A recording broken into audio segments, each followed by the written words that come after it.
बिस्मिल्लाहिर्रहमानिर्रहीम, अस्सलाम वालेकुम। Welcome to my kitchen. आज मेरे किचन में ओजरी का सालन बन रहा है, जिसे बोटी का सालन भी कहा जाता है। बहुत ही इजी और बहुत ही सिंपल रेसिपी है इसकी। ओजरी को पकाने के लिए मैं आपको ऐसी टिप्स बताऊंगी जिससे आपकी ओजरी में भी स्मेल बिल्कुल नहीं आएगी। ओजरी को किस तरीके से धोते हैं और साफ़ करते हैं तो वो तरीका मैं आपको बताऊंगी, जिसकी वजह से ओजरी की एक जो ख़ास स्मेल होती है वो ख़त्म हो जाएगी। तो चलिए उसको बनाना स्टार्ट करते हैं। लेकिन उससे पहले अगर आप मेरे चैनल पर नए हैं तो काइंडली इसको सब्सक्राइब कर लें और साथ ही बेल आइकन को भी प्रेस कर दें, ताकि मेरी हर नई आने वाली वीडियो की नोटिफिकेशन सबसे पहले आप तक पहुँचे।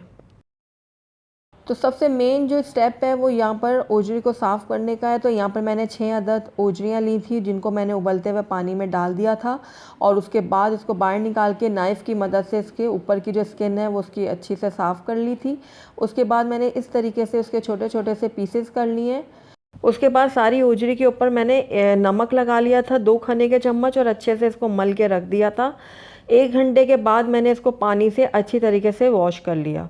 तो अब ये ओजरी पकने के लिए तैयार है। तो यहाँ पर मैंने एक पतीली ले ली है और इसके अंदर अब मैं 2 कप ऑयल शामिल करूँगी। क्योंकि मैं ज़्यादा क्वांटिटी में ओजरी बना रही हूँ तो इसलिए ऑयल भी इसमें ज़्यादा क्वांटिटी में डलेगा, क्योंकि ओजरी में ऑयल ज़रा ज़्यादा डाला जाता है। तो सारा ऑयल मैंने पतीली में शामिल कर दिया है और जैसे ही ऑयल थोड़ा गर्म होगा तो इसके अंदर प्याज डालेंगे। तो यहाँ पर मैंने 3 दरमियाने प्याज ले लिए थे, जिनको इस तरीके से बारीक काट लिया है। ये मैं इसमें ऐड कर दूँगी। अब इन प्याज़ों को मैं हल्का सा फ्राई करूँगी। प्याज को हमने कलर नहीं देना, बस हल्का सा फ्राई करना है कि वो नरम हो जाए। ओजरी में बहुत ज़्यादा प्याज नहीं डाले जाते, क्योंकि ओजरी का सालन नहीं बनता, बल्कि इसमें सिर्फ बोटियाँ ही होती है जिनको खाया जाता है। जैसे ही प्याज थोड़े से नरम होंगे तो इसके अंदर मैं ओजरी ऐड कर दूँगी। तो प्याज नरम हो चुके हैं। अब इस टाइम पे आकर इसके अंदर मैं ओजरी ऐड करूँगी। तो सारी ओजरी मैंने पतीली में शामिल कर दी है। अब इसके अंदर कुछ मसाले जाएंगे। तो सबसे पहले इसके अंदर मैं ऐड करूँगी 1 चाय का चम्मच हल्दी। तो ये हल्दी पाउडर मैंने इसमें ऐड कर दिया है। साथ ही इसके अंदर जाएगा नमक। नमक आप अपने टेस्ट के अकॉर्डिंग डालिएगा। सूखा धनिया इसमें जाएगा 2 खाने के चम्मच। 2 बड़े टमाटर लिए थे, जिनको मैंने इस तरीके से रफली काट लिया है, ये मैं इसमें ऐड कर दूँगी। इसके अंदर मैं 2 से 3 छोटे टुकड़े दालचीनी के यूज़ कर रही हूँ और साथ ही 3-4 लौंग इस्तेमाल कर रही हूँ। तो ये दोनों चीज़ें मैं इसमें डाल दूँगी। ये दोनों चीज़ें डालने से ओजरी की जो ख़ास स्मेल होती है वो ख़त्म हो जाती है। और साथ ही इसमें पानी जाएगा 2 लीटर के करीब। हमने इसमें इतना पानी डालना है कि ओजरी उसके अंदर अच्छे से डिप हो जाए। तो 2 लीटर पानी इसमें मैंने ऐड कर दिया है। अब तमाम चीज़ों को मैं अच्छे से मिक्स कर लूँगी।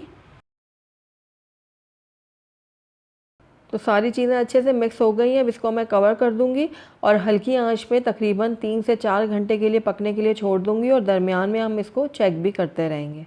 तो तकरीबन 1.5 से 2 घंटे हो गए हैं ओजरी को हल्की आंच पे पकते हुए। तो आइए अब इसको हम चेक करते हैं। तो ये देखिए, ओजरी जो है हमारी वो काफ़ी हद तक गल चुकी है और प्याज और टमाटर भी अच्छे से गल चुके हैं।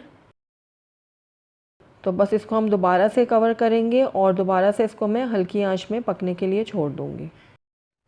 तो 2 से 2.5 घंटे हो गए ओजरी को पकते हुए। तो आइए हम इसको दोबारा से चेक कर लेते हैं। तो ये देखिए, ओजरी जो है हमारी तकरीबन 60% तक कुक हो चुकी है। अब इस टाइम पे आकर इसके अंदर मैं लाल मिर्चों का पाउडर ऐड करूँ। 2 खाने के चम्मच मैंने यहाँ पर रेड चिली पाउडर लिया है, आप अपने टेस्ट के अकॉर्डिंग ले सकते हैं। तो लाल मिर्चों का पाउडर मैंने इसमें ऐड कर दिया है। अब इसको मैं अच्छे से मिक्स कर लूँगी ओजरी के साथ। अब इसको दोबारा से मैं कवर करूँगी और हल्की आंच पे पकने के लिए छोड़ दूँगी, ताकि जो 40% रह गई है गलने के लिए हमारी ओजरी, वो भी अच्छे से गल जाए। तो तकरीबन 3.5 से 4 घंटे हो गए ओजरी को हल्की आंच पे पकते हुए। दरमियान में हम इसको चेक भी करते रहें। तो आइए अब दोबारा से चेक करते हैं। तो ये देखिए, ओजरी हमारी अच्छे से गल चुकी है और आप इसकी ग्रेवी भी देख रहे होंगे कि काफ़ी हद तक गाढ़ी हो चुकी है। प्याज और टमाटर अच्छे से गल चुके हैं। तो ओजरी जो है हमारी भुनाई के लिए बिल्कुल रेडी है। तो 4 से 5 मिनट के लिए हम इसकी भुनाई कर लेंगे। तो ये देखिए, बहुत अच्छे से हमने इसकी भुनाई करनी है। जितनी अच्छा इसको भूनेंगे उतनी ये टेस्टी बनेगी। तो साथ ही इसके अंदर 4 से 5 अदद मैं हरी मिर्चें शामिल कर दूंगी साबुत। और लगातार चम्मच चलाते हुए इसकी मैं 4 से 5 मिनट के लिए भुनाई कर लूँगी। तो तकरीबन 4 से 5 मिनट हो गए ओजरी को अच्छे से भूनते हुए। अब ओजरी हमारी बिल्कुल रेडी है। तो आखिर में मैं इसमें खूब सारा हरा धनिया डालूँगी। हरा धनिया डालने से ओजरी में बहुत अच्छी खुशबू आएगी और टेस्ट भी बहुत अच्छा बनेगा। हरा धनिया को मैं मिक्स कर दूँगी ओजरी के साथ। उसके बाद इसको मैं कवर कर दूँगी और इसकी फ्लेम बंद कर दूँगी और 5 मिनट के बाद आपको इसको डिश आउट करके दिखाती हूँ।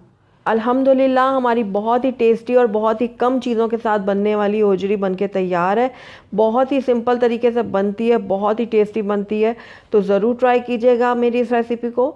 तो अगर आपको मेरी रेसिपी पसंद आई है तो इसको लाइक करें, अपने दोस्तों के साथ शेयर करें और अगर पहली दफ़ा मेरे चैनल पे आएँ तो काइंडली इसको सब्सक्राइब भी कर दें और साथ ही बेल आइकन को भी प्रेस कर दें ताकि मेरी हर नई आने वाली वीडियो की नोटिफिकेशन सबसे पहले आप तक पहुँचे।